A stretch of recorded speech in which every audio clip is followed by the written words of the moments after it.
માટે ગાંધીનગરમાં ઉચ્ચ સ્તરીય બેઠક યોજાઈ. રાજ્યમાં એપ્રિલ મે 2024 થી મકાનોની યાદી બનાવવાની કામગીરીનો પ્રારંભ થશે. ગાંધીનગર ખાતે 24મી ફેબ્રુઆરી 2026ના રોજ ભારતીય વસ્તી ગણતરી 2027ના પ્રથમ તબક્કાની પૂર્વ તૈયારીઓના ભાગરૂપે મુખ્ય સચિવ M.K. દાસની અધ્યક્ષતામાં મુખ્ય વસ્તી ગણતરી અધિકારીઓની એક ઉચ્ચ સ્તરીય બેઠક યોજાઈ હતી. આ બેઠકમાં ગુજરાત, દાદરા અને નગર હવેલી તથા દમણ અને દીવના વહીવટી અધિકારીઓએ ભાગ લીધો હતો.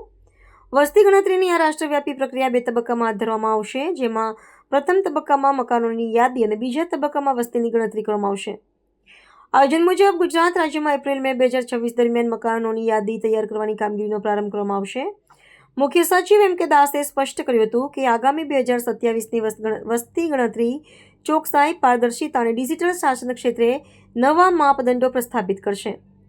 આ પ્રક્રિયામાંથી પ્રાપ્ત થનારા આંકડાઓ માત્ર ઔપચારિકતા ન રહેતા ભવિષ્યની નીતિઓના ઘડતર, લોકકલ્યાણના લક્ષ્યાંકો અને રાષ્ટ્રના સર્વાંગી વિકાસ માટેનો મુખ્ય આધાર બનશે.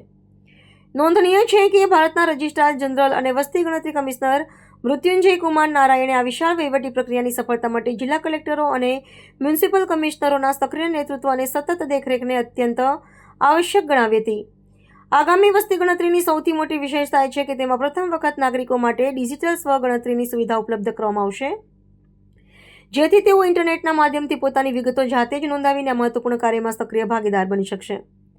મહેસૂલ વિભાગના અધિકારી મુખ્ય સચિવ ડોક્ટર જયંતિ રવિ અને ગુજરાતના વસ્તી ગણતરી નિયામક સુજલ મયાત્રાએ પણ આ પ્રક્રિયામાં ત્વરિત, પારદર્શિતા અને માહિતી આધારિત શાસન પર વિશેષ ભાર મૂક્યો હતો.